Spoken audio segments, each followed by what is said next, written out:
มาทรงจำรานโปมปีดำนาดามตรงในปราภวะโสดนังโดยสังขารติจอบนะโดยสารแต่ในขนมเกียร์ธาตีมวยนี้คือการเลิกลางสัมไดนี่คือใครได้บ่ติเกียร์มานังสังขารจูนอันแต่บนนังสังขารในเกียร์ธาตีมวยนั้นมาทรงเลิกปีดำนาขังดามติจอบการปรบเปได้ประสมาสามพุทธปองบานตรัสดังลางขนมโลกพระองค์บานเลิกโยกในปฐเซงบอกสำแดง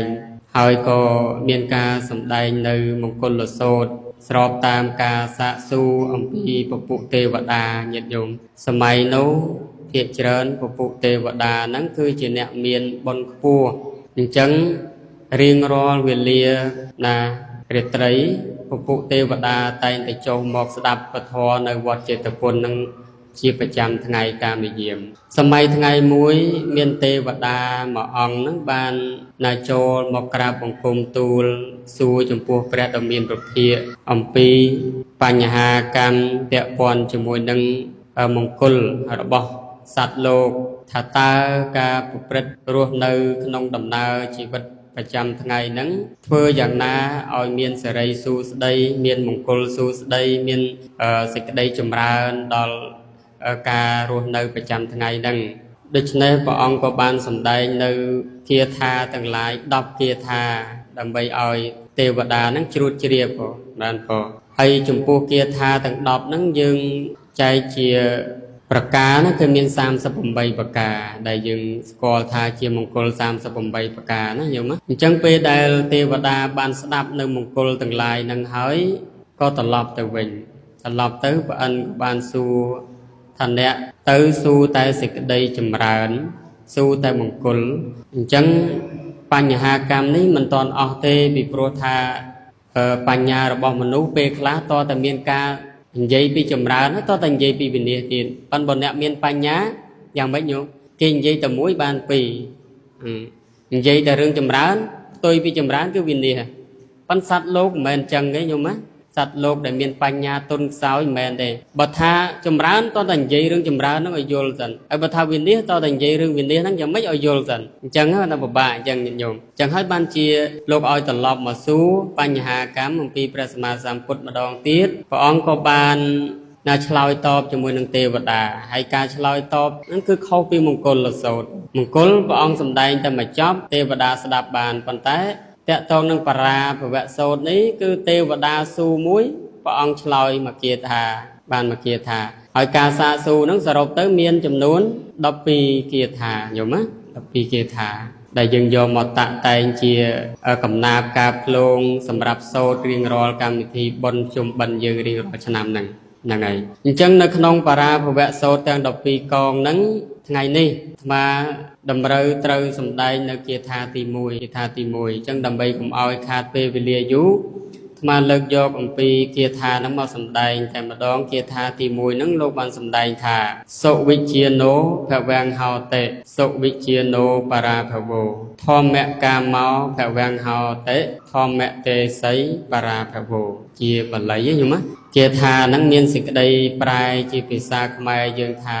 เนได้จำรานตถาคตสกอลงีเนได้อันตรายตถาคตสกอลปิดเนปรารถนาทอนอัดออกนองจัดหอยคอมประพฤติหนึ่งบานจำรานเนได้ตรุท้อสอบทออัด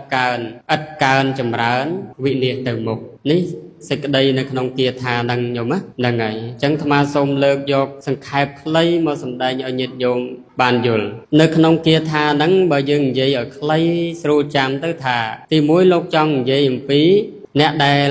จำรานนั้นก็พระองค์สกอลรีไอเนวินเดียก็พระองค์สกอลปิดเนจำรานนั้นเนวินเดียนั่นคือพระองค์สกอลฉบับนั้นพระสมมาสามพุทธไปโปรดโลกเชียอณวรณัญญีนชื่อกุมปูลจิตได้ในเนปลายต่างหลายยังท่านเนปลายที่ปากกายอยู่มั้ยปากกายคลางไงปันแต่ปลายบานแต่ในขนมเพียบที่มนุษย์แต่เลิมมนุษย์ต่างหลายให้มันเลิมมนุษย์ต่างออกเตียนปันแต่พระสมมาสัมพุทธโลกเชียได้ในเนปลายมันแม้นปลายแต่เลิมมนุษย์เตคือแตงเทวดาอันปรุงต่างออกกรุบรูจังปัญญาระบอบพระองค์คือโลกโยลำปีอุปนิสัยระบอบสัตว์สัพปรุปกาดังไงจังนั้น trongចំណុចខាងដើមរីឯចំណុចខាងចុងដែលយើងនិយាយឲ្យស្រួលស្ដាប់ទៀតគឺអ្នកដែលណាស្រឡាញ់ប្រតិបត្តិចំពោះធម៌សេចក្តីល្អហើយមួយទៀតផ្ទុយពីហ្នឹងហើយអ្នកដែលទ្រុសធម៌ស្អប់ធម៌ហ្នឹងមិនប្រតិបត្តិតាមធម៌ហ្នឹងរមែងវិនិច្ឆ័យអញ្ចឹងមានតែពីរឃ្លាហ្នឹងទេញោមផ្ទុយគ្នាហ្នឹងទី1គឺអ្នកដែលចម្រើនព្រះអង្គក៏ស្គាល់អ្នកដែលវិនិច្ឆ័យក៏ព្រះអង្គស្គាល់ហើយអ្នកដែលស្រឡាញ់ធម៌រមែងចម្រើនអ្នកដែលស្អប់ធម៌ទ្រុសធម៌រមែងនាំទៅកាន់សេចក្តីវិនិច្ឆ័យមានតែប៉ុណ្្នឹងទេញោមហ្នឹងហើយអញ្ចឹងដូចម្ដេចដែលហៅថាសេចក្តីចម្រើនហ្នឹងតថាគតស្គាល់ងាយហើយមានសេចក្តីថាម៉េចនៅក្នុងឃ្លាហ្នឹងមានន័យថារាល់ការប្រព្រឹត្តប្រតិបត្តិរបស់មនុស្សយើងសពថ្ងៃនេះកាលណាយើងបំពេញនៅសេចក្តីល្អដោយច្រើនអញ្ចឹងសេចក្តីល្អនោះយូរទៅបើទោះបីជាមិនមានបុគ្គលណាដឹងក៏សេចក្តីចម្រើននឹងរមែងឲ្យផលហុចមកឲ្យបុគ្គលដែលបានប្រព្រឹត្តនៅអំពើល្អរឿយនោះដែរយល់ទេចឹងបានលោកថាពុទ្ធលោកស្គាល់ច្បាស់ណាស់ថាសេចក្តីចម្រើនហ្នឹងកាលណាបុគ្គលប្រតិបត្តិហើយគឺរមែងចម្រើនជាដាច់ខាតណារមែងឲ្យផលហើយចំណែកអ្នកដែលណាមិនបានបំពេញនៅសេចក្តីល្អនោះទេសេចក្តីអន្តរាយហ្នឹងរមែងកើតមានចំពោះបុគ្គលនោះដែលញាតិញោមឃើញជាក់ស្ដែងហើយសង្គមយើងបច្ចុប្បន្នហ្នឹងថាអ្នកដែលមិនបានគោរពប្រតិបត្តិនៅសេចក្តីល្អហ្នឹងទេរមែងជួបនៅសេចក្តីវិនិច្ឆ័យដោយច្រើនណាដែលមានការប្រមាថធ្វេសប្រហែសចឹងជាដើមហើយ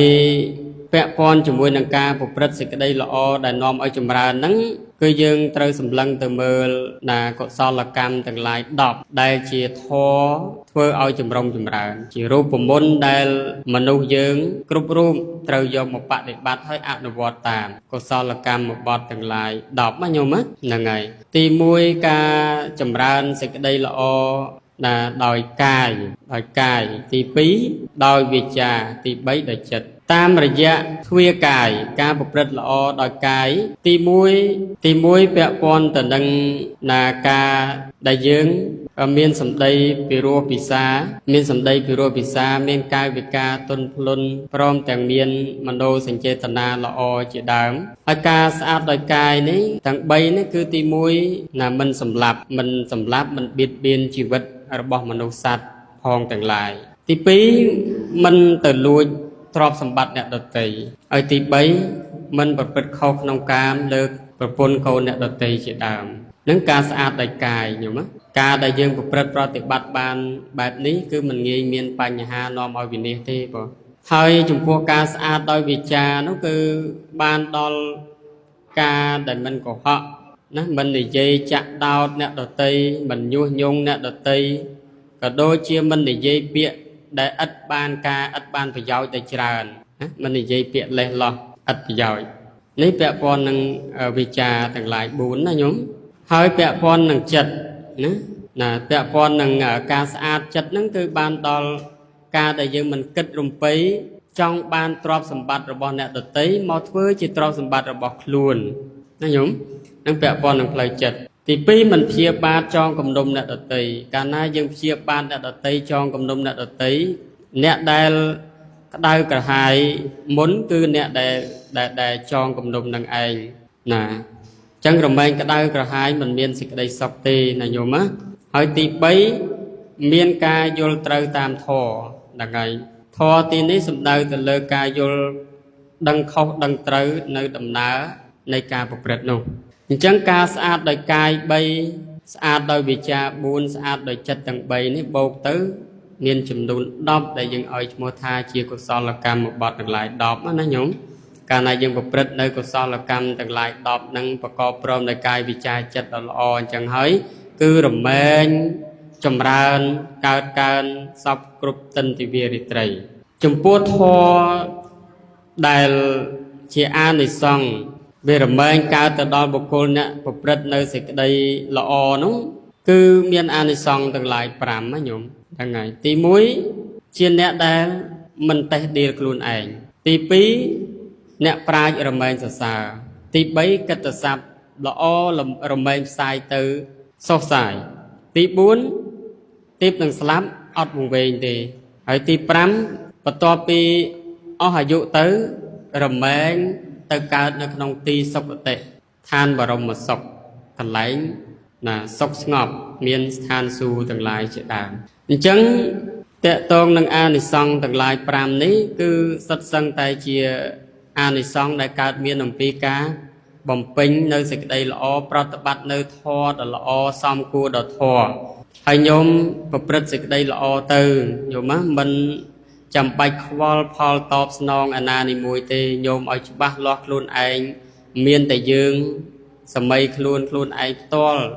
ដែលដឹងច្បាស់ថាការធ្វើរបស់យើងនឹងបរិសុទ្ធឬមួយក៏មិនបរិសុទ្ធល្អប្រមាណភាគរយគឺមានតែយើងខ្លួនឯងម្នាក់គត់ដែលអាចដឹងបានអញ្ចឹងបើអ្នកដតីគេថាម៉េចខុសពីការគិតរបស់យើងនោះគឺជារឿងរបស់អ្នកដតីណាញោមណា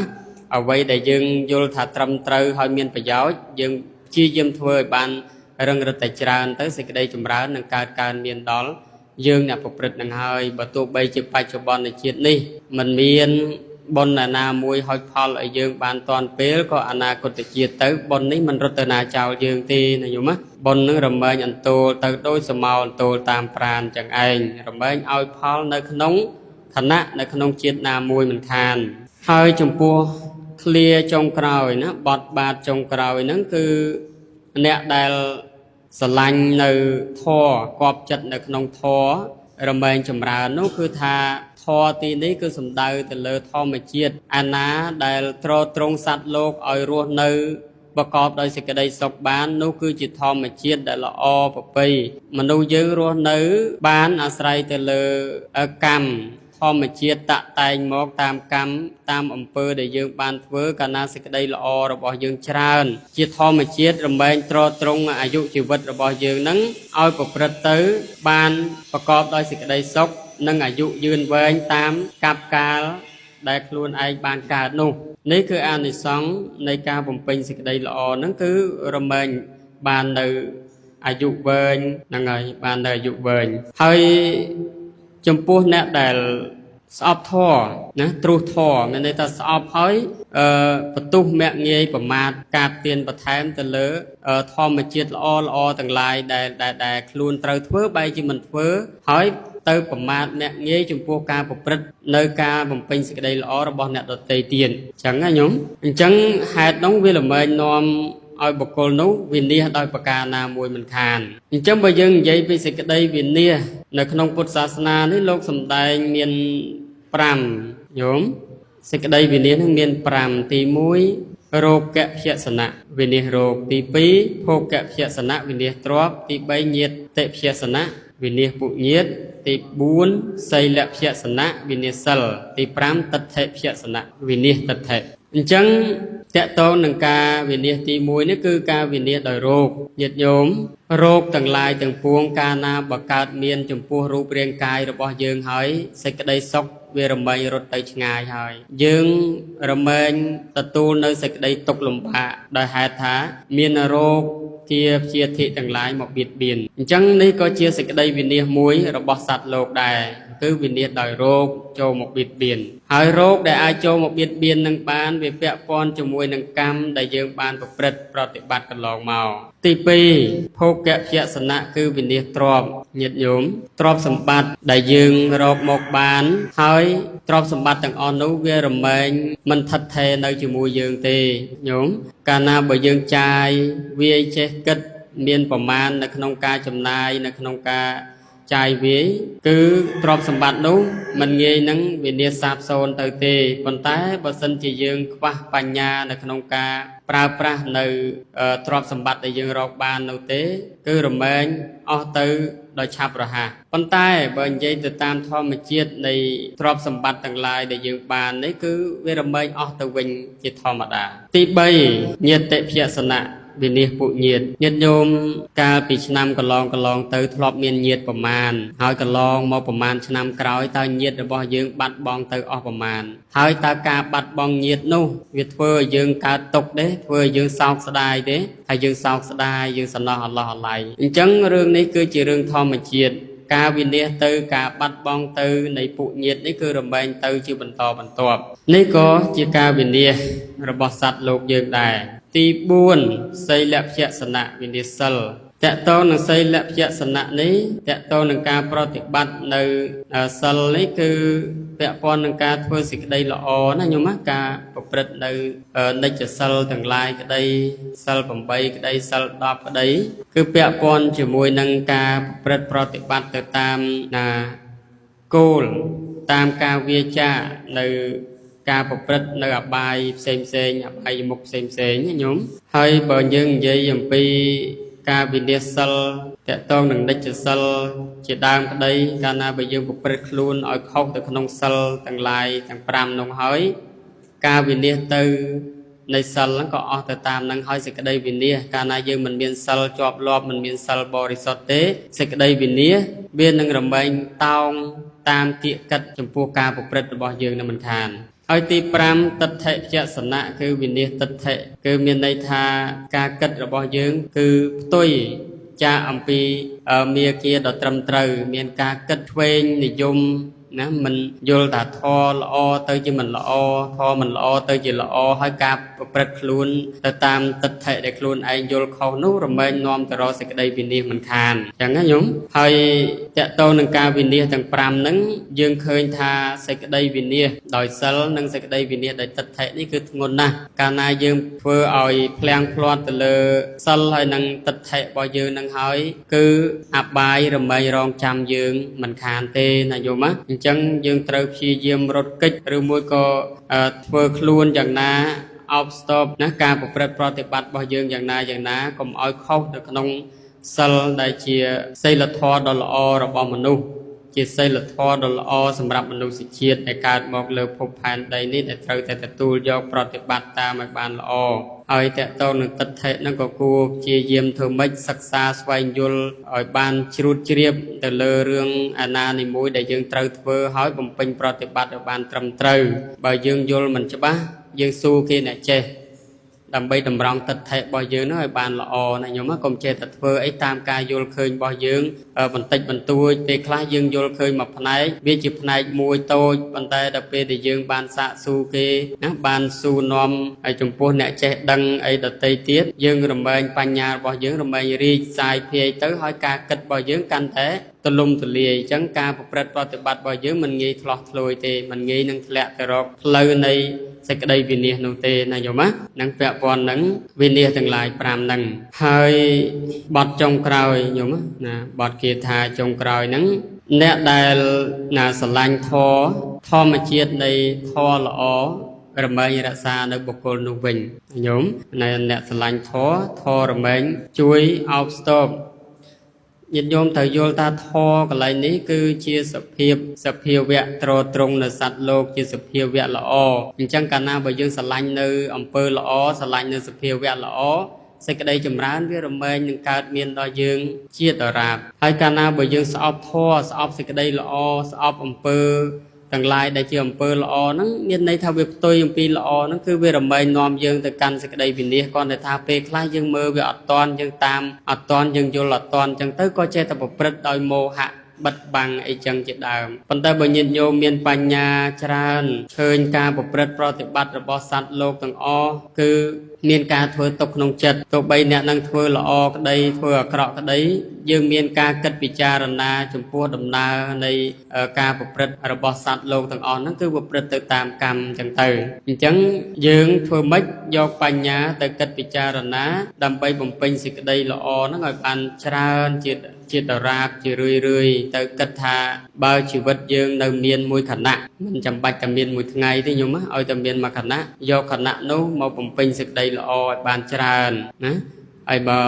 កន្លែងណាដែលយើងភ្លាំងភ្លាត់ដោយអចេតនាក្តីយើងត្រូវចេះវាចាណាមានន័យថាត្រូវឈប់ត្រូវបដិញ្ញាខ្លួនឯងថាអំពើទាំងឡាយណាដែលវាឆ្គងវាខុសហើយក៏សូមឲ្យអំពើទាំងអស់នោះកុំបីមកកើតមានចំពោះយើងទៀតឡើយហើយយើងនឹងព្យាយាមបំពេញសេចក្តីល្អឲ្យបានច្រើនដូចជាការបំពេញនៅការរក្សាសិលរបស់ញាតិញោមអញ្ចឹងណាហ្នឹងហើយការមកបដិញ្ញាការមកនៅក្នុងថ្ងៃឧបោសថអីចឹងជាដើមសិតតែមកសារភាពមកដើម្បីជំរះសិលរបស់យើង មានន័យថារាល់អ្វីដែលយើងធ្វើឆ្កំឆ្គងដោយកាយក្តីវិចារក្តីចិត្តក្តីហ្នឹងអំពើទាំងអស់នោះខ្ញុំឈប់ធ្វើបន្តទៀតហើយចាប់តាំងពីពេលនេះតទៅហើយនឹងបំពេញសេចក្តីល្អឲ្យបានច្រើនតទៅមុខទៀតអញ្ចឹងណាញោមហ្នឹងហើយអញ្ចឹងសភាវៈនៃការបំពេញសេចក្តីល្អហ្នឹងញាតិញោមមិនបាច់សង្ស័យទេញោមណាមិនបាច់សង្ស័យហើយក៏មិនបាច់ចាំតាមដានថាទៅមុខទៀតអញទៅកើតនៅណាទៅបដិសន្ធិជាអីយើងមិនបាច់គិតដល់ថ្នាក់ហ្នឹងទេញោមណាសំខាន់ពេលដែលជីវិតយើងនៅមានយើងធ្វើនៅអ្វីដែលយើងអាចមើលឃើញហ្នឹងទៅចំពោះអ្វីដែលវាអស់ទៅពេលដែលយើងស្លាប់នោះទៅកម្មជាអ្នកចាត់ចែងទៅតាមអំពើរបស់យើងដែលយើងបានធ្វើប្រចាំថ្ងៃហ្នឹងណាញោមអត់មានអីត្រូវសង្ស័យទេបើថាធ្វើល្អច្រើនកម្មរមែងចាត់ចែងទៅកើតនៅក្នុងទីសុគតិភពចឹងទៅ